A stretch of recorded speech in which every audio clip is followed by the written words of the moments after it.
Little man, Dad's gonna have his first little heart-to-heart with you today.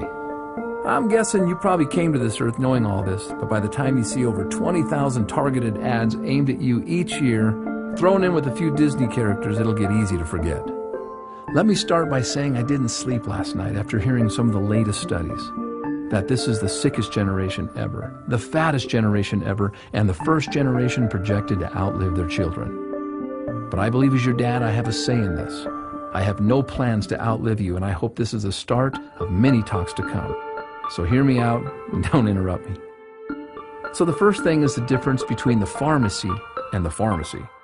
One is the third leading cause of death, while the other is the future in medicine. Nearly everything you'll hear about this so-called war on disease is about money. The billions of dollars are from prescriptions they call weapons of war. But let me tell you, son, be careful. It looks like friendly fire to me. But if you ever find yourself in an emergency room, I hear they're great. You were born into a generation that eats foodless foods and lifeless drinks. Your friends will think they're health nuts when it says 10% juice on their candy. Maybe this is why 3 out of 5 of your generation will get diabetes. When they think they're eating fruit, it's marketing. It's Fruit Loops and Apple Jacks and Crunch Berries. You need to know, son, that usually the inside of the grocery market is like a cemetery, a burial ground for synthetic, cooked, or processed foods. So people stroll up and down these foodless plots looking for the best packaging. We're a quick-fix generation focused on packaging and trends. But when it comes to your health, son, it's as timeless as the sky is blue. You want to see packaging? Who packaged this? Who made these bright colors? Now that's packaging. And it's through your innocence that you'll see the carrot looks like an eye, and we know that carrots are good for the eyes. Or the walnut. It's a little brain loaded with brain foods. And I'm amazed how the tomato looks just like the inside of a heart. You want to hear something kind of funny but sad? My generation lives on buns and rolls, and it shows. 2 out of 3 of us are overweight.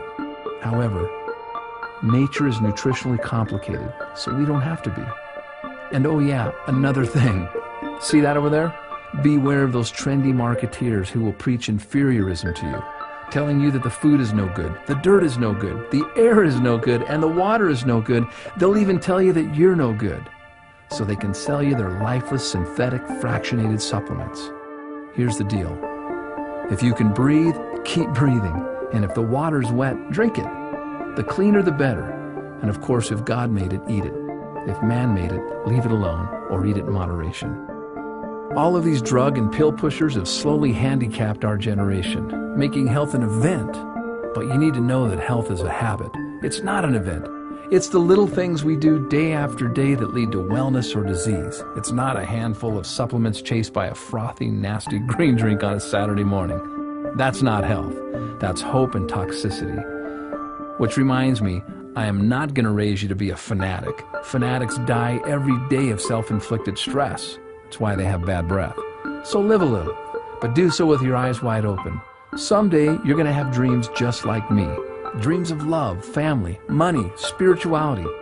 But you'll soon see how many people around you set out to create and sustain their dreams, stepping over their health to get there.